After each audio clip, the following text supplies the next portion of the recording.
What is up, everybody? This is Atticus, the Death Metaler, and of course, this video is going to be talking about the greatest death metal bands. In fact, the first death metal band that has ever existed in the history of metal as we know it. Death. Without Death, there wouldn't be bands like Cannibal Corpse, Deicide, Obituary, Morbid Angel, Suffocation, Immolation, 6 Feet Under, all these other death metal bands, of course, brutal death metal, technical death metal, deathcore, and even slam or death grind. Without all those subgenres of death metal would never exist without death. So, I want to, just show my love of death, and I'm starting to collect all of the albums from Death itself. So, I have, Leprosy, I've shown in a previous video. Here's my favorite album, which is, of course, Spiritual Healing, and that preacher looks a bit like fucking Mitt Romney. And there is Human, which I think, in my opinion, is the most intense, most aggressive album that Death has ever made in their career. And their last album, which was before the tragic death of Chuck Schuldiner, Sound of Perseverance, and it's a pretty kick-ass album.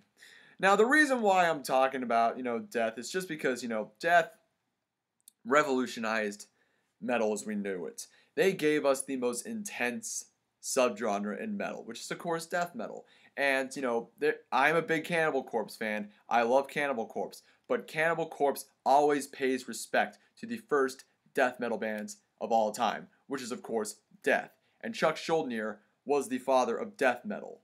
And he was pretty much a brilliant and a very kind and honest man, of course, to many people who knew him.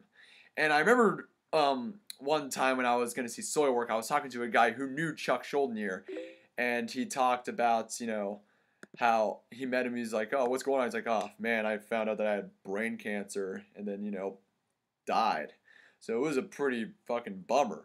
But I urge many of my subscribers who are into metal, get the hard copies of Death. Instead of just, going on Google Play or iTunes or just, pirating them off online or something. It doesn't feel special in my opinion. When you get the hard copies, you're getting an actual piece of history from Death. Not to mention that there was a lot of demos and just, rehearsals that, is a big part of Death's history and a part of death metal's history of, being this amazing subgenre. So I urge many of you, go buy all the hard copies. Go buy all the fucking hard copies. So that one day, magically, Chuck Schuldiner will rise up from the grave and see what is wrong with the metalhead community and put things right to it. Because true metal is what Chuck Schuldiner strived for. So without further ado, I'm Atticus the Death Metaler. Hope you liked this video. Subscribe to my channel. I have some links in the description below of some of my favorite death tracks, and of course of interviews by Chuck Schuldiner, the father of death metal himself. Keep it metal. Have a wonderful day.